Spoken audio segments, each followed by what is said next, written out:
dong. Selamat siang semuanya. Puji syukur kita panjatkan kehadirat Tuhan Yang Maha Esa karena atas rahmat-Nya kita dapat berkumpul di sini untuk mengikuti kegiatan presentasi infografis hari ini. Perkenalkan, nama saya Dwi Revenia Rika selaku moderator yang akan memandu jalannya presentasi pada kesempatan kali ini.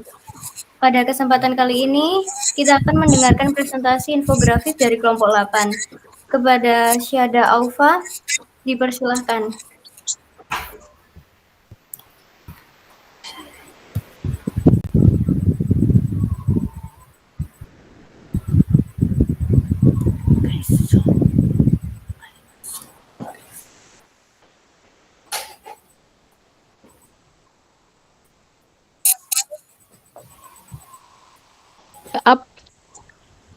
Baik, terima kasih kesempatannya.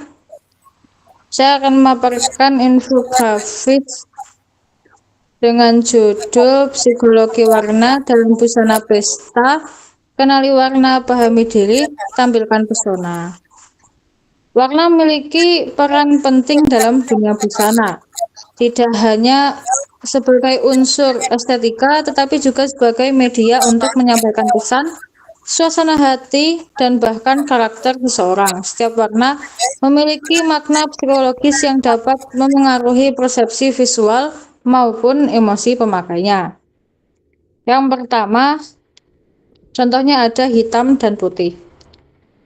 Kombinasi warna ini melambangkan keseimbangan antara kekuatan dan kesucian. Hitam memberikan kesan tegas dan elegan, sedangkan putih mencerminkan kesederhanaan dan kemurnian. Dalam busana pesta, perpaduan keduanya memiliki yang harmoni, elegan, dan kesederhanaan klasik. Selanjutnya,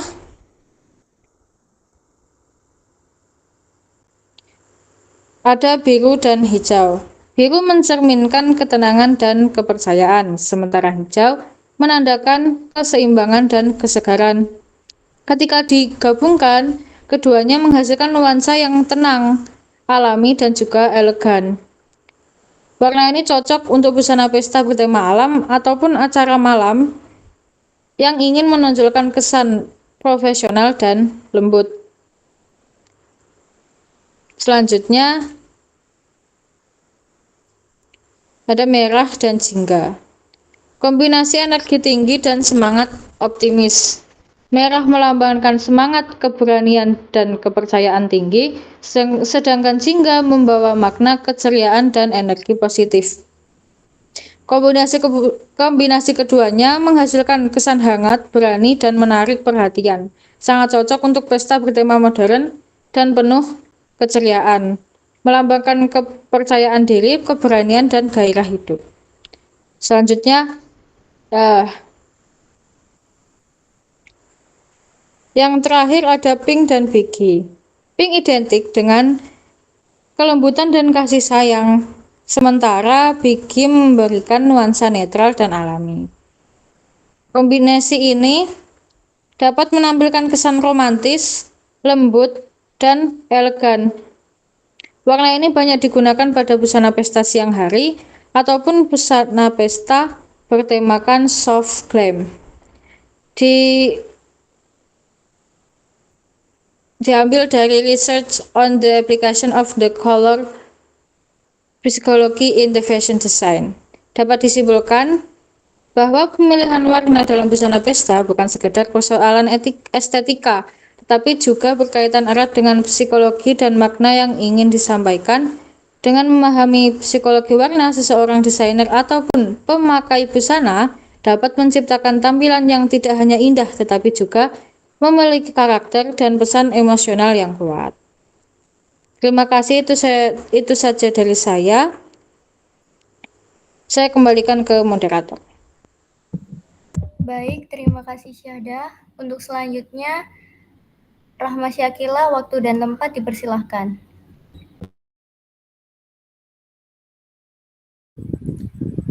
Baik, terima kasih. Di sini saya akan mempresentasikan infografis tentang fashion dan teknologi. Apa itu fashion dan teknologi? Jadi menurut Forbes tahun 2023, hubungan antara fashion dan teknologi merupakan kolaborasi antara industri mode dengan inovasi digital. Tujuannya adalah untuk meningkatkan desain produksi, distribusi, dan pengalaman konsumen. Teknologi membantu menciptakan efisien, keberlanjutan, dan personalisasi dalam dunia fashion.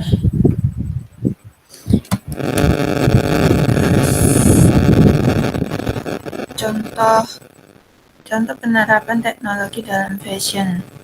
Ada beberapa contoh penerapan teknologi dalam fashion, antara lain Artificial Intelligence atau AI digunakan untuk menganalisis tren dan preferensi konsumen. Yang kedua, Augmented Reality dan Virtual Reality digunakan untuk fitur virtual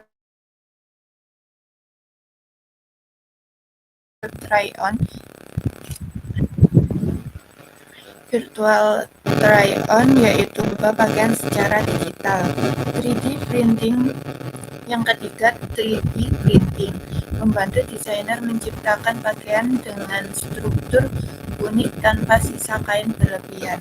Yang keempat, smart textiles atau tekstil pintar yang bisa memantau suhu tubuh dan detak jantung. Dan yang kelima, blockchain menjamin keaslian produk dan melacak rantai pasok fashion. Selanjutnya, dampak positif fashion dan teknologi. Teknologi memberi banyak dampak positif bagi industri mode seperti inovasi desain yang lebih bebas bergerak, AI dan 3D printing. Yang kedua, ramah lingkungan, karena produksi digital bisa mengurangi limbah kain. Pengalaman belanja baru melalui AR atau VR yang lebih interaktif. Dan yang keempat, itu juga efisien produksi berkat otomasi dan prediksi AI. Lalu yang selanjutnya, tantangan. Tantangan dalam menerapkan teknologi di dunia fashion. Yang pertama, biaya implementasi masih tinggi. Yang kedua, masih kurang tenaga ahli di bidang fashion teknologi. Yang ketiga, ada masalah privasi data dalam penggunaan AI dan AR. Dan yang terakhir, masih ada kesenjangan akses teknologi antara merek besar dan desainer lokal. Jadi, bisa kita simpulkan bahwa kolaborasi antara fashion dan teknologi membuka banyak peluang baru terutama dalam hal efisien dan keberlanjutan. Namun kita juga harus siap menghadapi tantangan di bidang daya manusia dan etika digital. Terima kasih atas perhatiannya. Saya kembalikan ke moderator.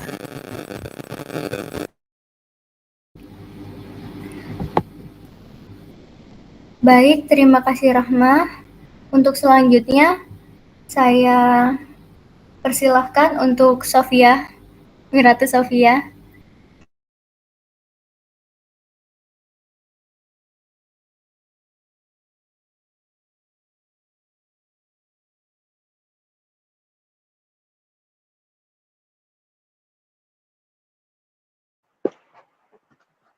Baik, terima kasih atas kesempatannya. Di sini saya akan membahas infografis saya yang berjudul Pemilihan Warna Sesuai Skin Tone. Pemilihan warna sesuai skin tone merupakan salah satu kunci utama dalam penampilan. Karena jika warna yang digunakan sesuai dengan skin tone kita, akan meningkatkan rasa percaya diri dan membuat gaya kita terlihat lebih maksimal. Nah, langkah pertama memilih warna yang sesuai dengan skin tone kita adalah mencari terlebih dahulu undertone-nya. Undertone adalah rona halus yang terletak di bawah permukaan kulit dan cenderung tidak berubah karena faktor genetik. Berbeda dengan skin tone, merupakan warna kulit permukaan yang bisa berubah karena paparan sinar matahari.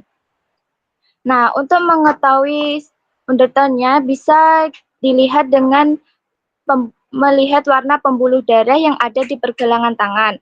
Undertone-nya dibagi menjadi 3 jenis, yaitu warm, cool, dan neutral.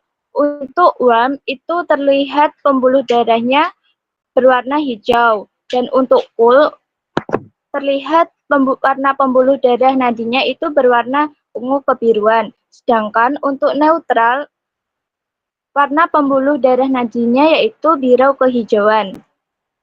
Nah, setelah mengetahui undertone-nya, kita dapat memilih warna sesuai undertone-nya.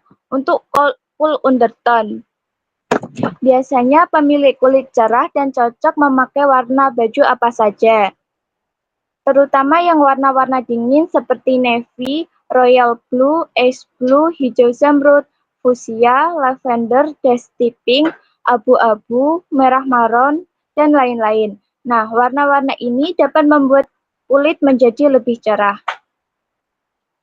Selanjutnya yaitu ada warm undertone. Pemilik kulit ini cenderung lebih gelap dan cocok dengan warna yang hangat atau warna tanah, seperti coklat, beige, hijau army, krim, merah bata, coklat karamel, kuning mustard, dan lain-lain. Terakhir ada neutral undertone. Nah, pemilik kulit ini biasanya berwarna kuning langsat dan cocok memakai warna dingin ataupun hangat, seperti hitam, abu-abu, biru muda, pink muda, navy, coklat, lavender, cream, peach, royal blue, dan lain-lain. Jadi untuk neutral undertone itu cocok untuk warm undertone ataupun cool undertone.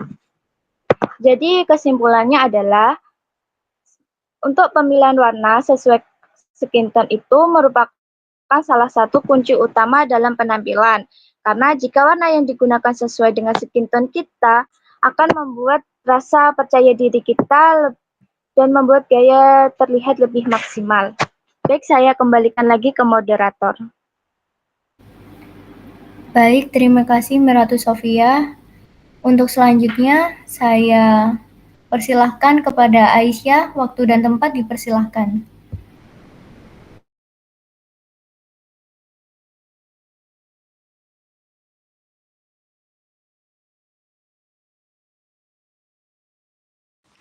Baik, terima kasih atas waktunya. Jadi di sini aku akan ngebahas tentang mix and match warna dalam fashion design. Pengertiannya yaitu mix and match warna itu adalah cara memadukan beberapa warna agar tampilan busana terlihat serasi, menarik, dan sesuai karakter.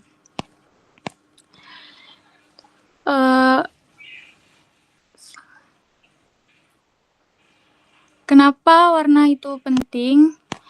Jadi warna itu punya pengaruh besar banget di dunia fashion. Pertama yaitu warna bisa nunjukin kepribadian kita. Misalnya orang yang suka warna terang biasanya ceria, kalau warna gelap kesannya elegan. Kedua, warna juga bisa mengubah kesan tubuh. Misalnya warna hitam bisa bikin kelihatan badan lebih ramping. Terus kombinasi warna yang pas bikin desain baju jadi lebih hidup dan nggak membosankan. Jenis kombinasi warna.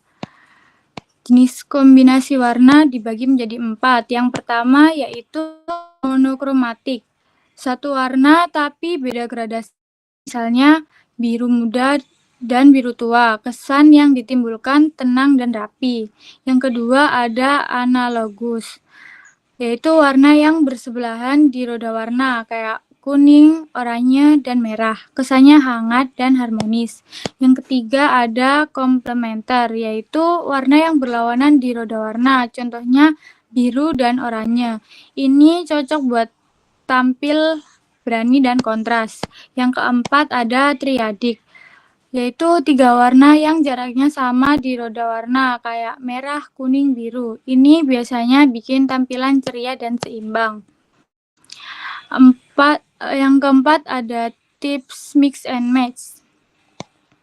Kalau mau paduin warna jangan asal campur. Ada beberapa tips biar hasilnya tetap keren. Yang pertama yaitu cukup pakai maksimal 3 warna utama biar nggak kelihatan rame banget. Yang kedua, seimbangin antara warna terang sama netral. Yang ketiga, sesuaikan juga sama warna kulit dan tema acaranya. Yang keempat, kalau masih bingung, kita bisa pakai warna dasar kayak warna putih atau krem, terus tambahin 1 warna aksen. Contoh kombinasi outfit. Contohnya kayak kalau casual bisa pakai putih, biru jeans, dan coklat biar santai, tapi tetap stylish. Kalau formal, kombinasi navy, krem, dan gold yang bikin kelihatan elegan. Dan kalau pengen yang street style bisa coba hitam, merah, abu-abu biar kelihatan edgy. Jadi intinya mix and match warna itu penting banget di dunia fashion. Warna bukan cuma buat hiasan, tapi bisa nunjukin gaya, suasana hati, bahkan karakter orang yang pakai. Kalau kita bisa paduin warna dengan pas, outfit apapun bisa kelihatan keren. Sekian, terima kasih. Saya kembalikan ke moderator. Baik, terima kasih Aisyah. Untuk selanjutnya, saya persilahkan Amelia. Waktu dan tempat dipersilahkan.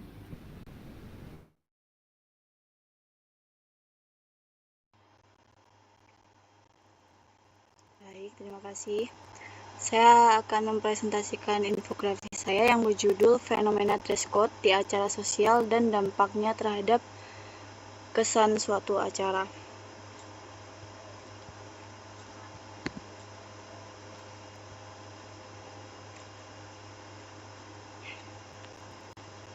Yang pertama, apakah dress code penting?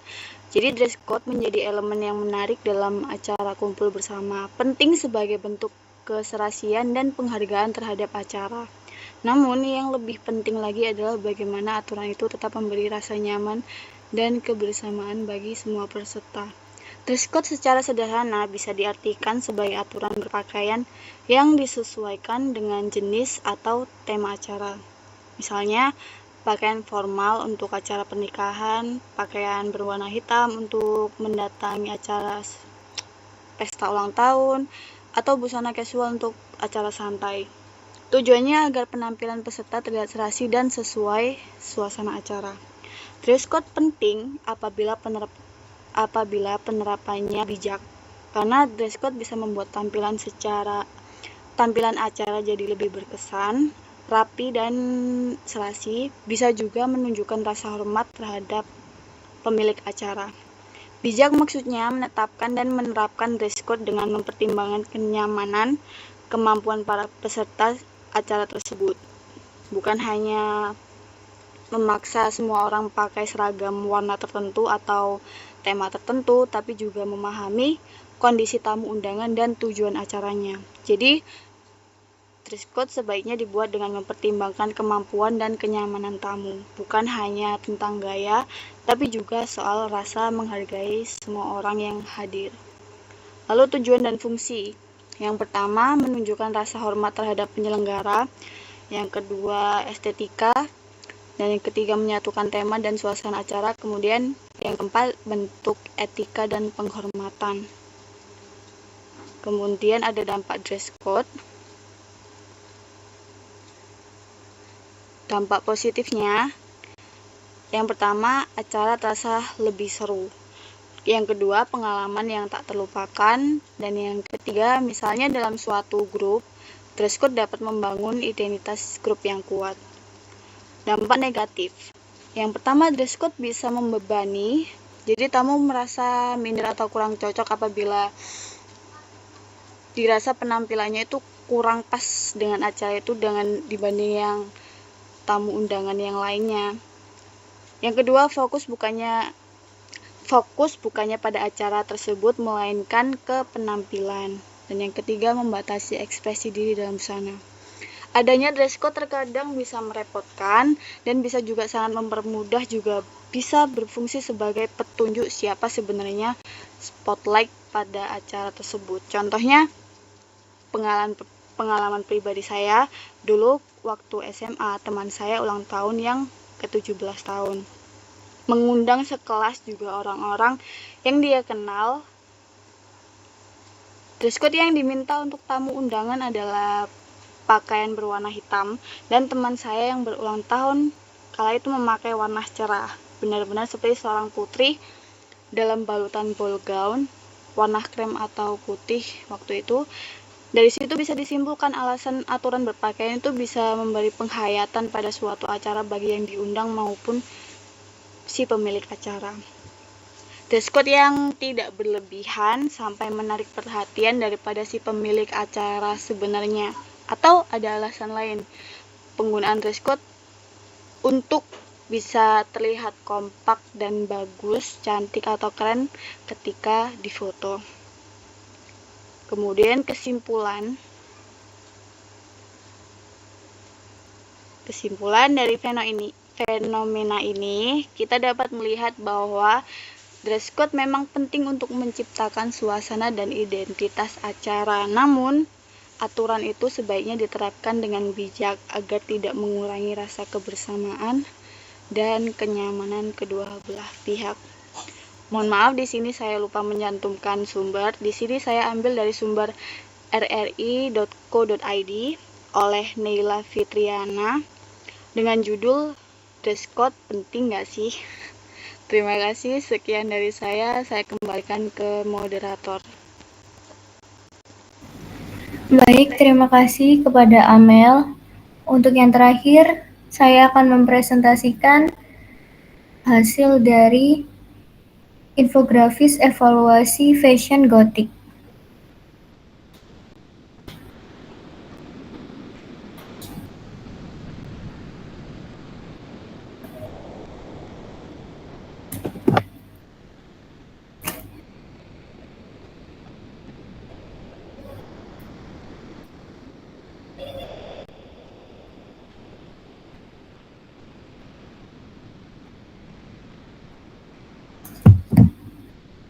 Oke, fashion gotik merupakan gaya busana yang menonjolkan nuansa gelap, misterius, dan dramatis dengan sentuhan keanggunan.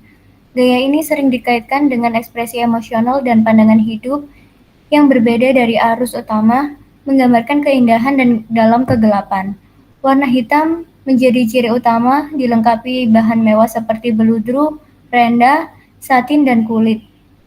Aksesori khas seperti rantai perak, korsase, choker, serta sepatu boots tinggi menambah kesan kuat dan simbolis. Dalam perkembangannya, fashion gotik tidak hanya sekedar gaya berpakaian, tetapi juga menjadi bagian dari identitas budaya dan bentuk seni yang terus berevolusi dari masa ke masa.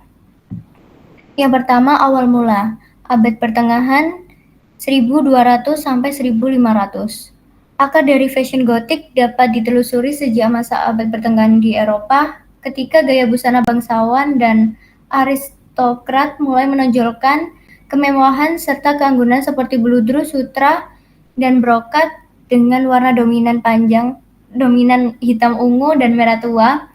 Potongan busana cenderung panjang dan berlapis, menampilkan keanggunan kesan agung dan misterius. Detail renda, bordir emas, dan hiasan batu permata memperlihatkan status sosial pemakaiannya. Gaya ini kemudian menjadi dasar estetika gotik yang identik dengan kemegahan dan simbol kekuatan spiritual maupun emosional. Yang kedua yaitu era Victoria 1800-an. Pada masa pemerintahan Ratu Victoria di Inggris, gaya gotik mengalami transformasi besar menjadi lebih romantis dan feminim. Busana wanita ditandai oleh korset ketat, rok panjang bertingkat, renda hitam, serta aksesoris seperti kalung choker dan sarung tangan renda. Warna hitam mulai sering digunakan setelah masa berkabung Ratu Victoria atas kematian suaminya, Pangeran Albert, yang kemudian menjadi simbol kesedihan dan keanggunan. Estetika gotik di era ini memperlihatkan perpaduan antara duka dan keindahan, memiliki karakter wanita yang kuat, elegan, namun tetap lembut dan misterius. Yang ketiga yaitu era punk dan post-punk. Pada tahun 1070-an, fashion gotik berubah drastis seiring waktu munculnya subkultur punk dan musik post-punk di Inggris. Pada penggemar musik band seperti The Cure, Bauhaus, dan Xiaoxi mulai mengekspresikan diri mulai busana hitam, eyeliner tebal, rambut tinggi berwarna, dan jaket kulit berduri. Elemen estetika gelap terpadu dengan sikap pemberontakan terhadap norma sosial dan budaya pop yang mainstream. Gaya ini dikenal sebagai goth subculture yang menonjolkan kebebasan, kesuraman artistik, dan individualitas. Yang keempat yaitu era 1090 sampai 2000-an. Pada dekade ini, fashion gotik semakin dikenal dalam dunia mode internasional. Banyak desainer seperti Alexander McQueen dan Jean-Paul Gaultier mulai mengadaptasi unsur gotik ke dalam koleksi mereka. Variasi gaya juga bermunculan seperti Victorian Gothic yang elegan, cyber Gothic dengan nuansa futuristik dan warna neon, serta romantis Gothic yang lembut dan vintage. Yang kelima yaitu era modern, 2010 sampai dengan sekarang. Di era modern, fashion gotik terus berkembang mengikuti arus tren tanpa kehilangan jati dirinya. Media sosial seperti Instagram dan TikTok memperkenalkan gaya soft goth, pastel goth, hingga acryl goth yang lebih ringan dan casual.